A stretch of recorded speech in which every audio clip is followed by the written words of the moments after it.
আরে বেটা, তোর যদি সাহস থাকে তো বাংলাদেশে ফিরায়, আমরা একটু দেখি। প্রিয় ভাই বোনেরা, প্রিয় মা বোনেরা, আসসালামু আলাইকুম।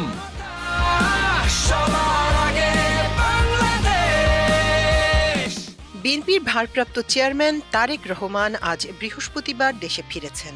তাকে দেশে দেখার খুব ইচ্ছা ছিল পতিত ফ্যাসিস্ট প্রধানমন্ত্রী শেখ হাসিনার। মাত্র 2 বছর আগে এক জনসভায় তিনি বলেছিলেন, আরে বেটা, তোর যদি সাহস থাকে তাহলে বাংলাদেশে ফিরে আয়, আমরা একটু দেখি। আরে বেটা, তোর যদি সাহস থাকে তো বাংলাদেশে ফিরায়, আমরা একটু দেখি।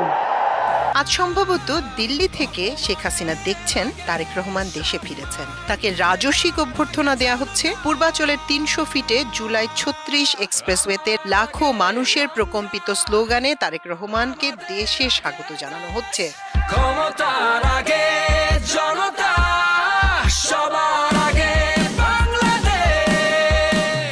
2013 সালের 12 ফেব্রুয়ারি নরসিংদীর মুসলিউদ্দিন ভুইয়া স্টেডিয়ামে জেলা আওয়ামী লীগ আয়োজিত এক জনসভায় শেখ হাসিনা অত্যন্ত আপত্তিকর ভাষায় বলেছিলেন, এতিমের টাকা আত্মসাৎ করে খালেদা জিয়া জেলে, আমি দয়া করে তাকে বাসায় থাকার অনুমতি দিয়েছি আমার ক্ষমতা বলে।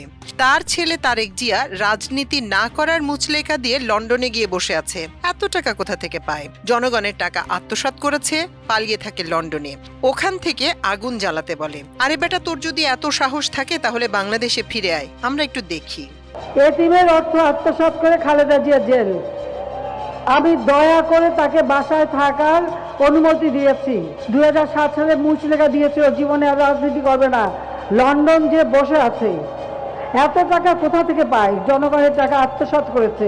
হাসিনা সেই ধিক্কারকে মিথ্যা প্রমাণ করে আজ দেশের মাটিতে পা রেখেছেন তারেক রহমান। মুঠো ভরে তুলে নিয়েছেন দেশের মাটি, যে মাটি থেকে তিনি বিচ্ছিন্ন 17 বছর। এমন কোনো বাজে আচরণ নেই যা এই 17 বছরে দেশের প্রশাসন তার সঙ্গে করেনি। দেশের সবচেয়ে বড় দলের নেতা হওয়ার পরও তার কথা বলার উপর নিষেধাজ্ঞা দেওয়া হয়েছিল। সেই বিরুদ্ধ সময় পার করে আজ মুক্ত দেশে ফিরলেন শহীদ রাষ্ট্রপতি জিয়াউর রহমানের জ্যেষ্ঠ পুত্র, যার বাবা দেশের জন্য প্রাণ দিয়েছেন, যার মা দেশনেত্রী বেগম খালেদা জিয়ার রাষ্ট্রীয় নিপীড়নের কারণে আজ প্রায় মৃত্যুশয্যায়।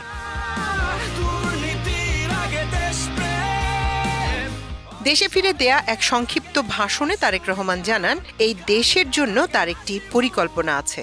এই বাংলাদেশের মাটিতে দাঁড়িয়ে আপনাদের সকলের সামনে আমি বলতে চাই, বাংলাদেশ জাতীয়তাবাদী দলের একজন সদস্য হিসাবে আপনাদের সামনে আমি বলতে চাই, I have a plan for the people of my country, for my country.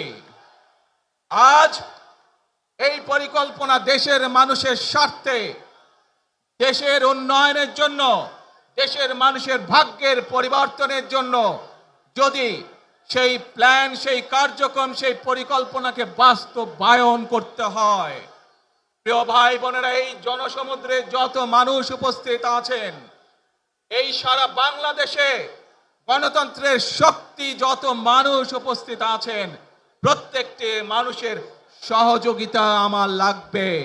এই দেশ তারেক রহমান চালাতে চান নবী করিম সাল্লাল্লাহু আলাইহি ওয়াসাল্লামের ন্যায়পরায়ণতার ভিত্তিতে। তিনি চান শহীদ ওসমান হাদির স্বপ্নের গণতন্ত্র বাস্তবায়ন করতে। তিনি একটানা 3 বার বলেন, আমরা শান্তির দেশ চাই।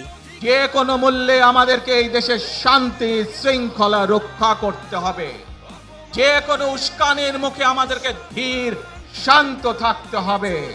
প্রিয় ভাই বোনেরা, আমরা দেশের শান্তি চাই, আমরা দেশের শান্তি চাই, আমরা দেশের শান্তি চাই। এরপর তিনি তার মা খালেদা জিয়াকে দেখতে বসুন্ধরার এভার কেয়ার হাসপাতালে যান। এ সময় তার স্ত্রী জুবাইদা রহমানও তার সঙ্গে ছিলেন। তামান্না মিনহাজ, আমার দেশ।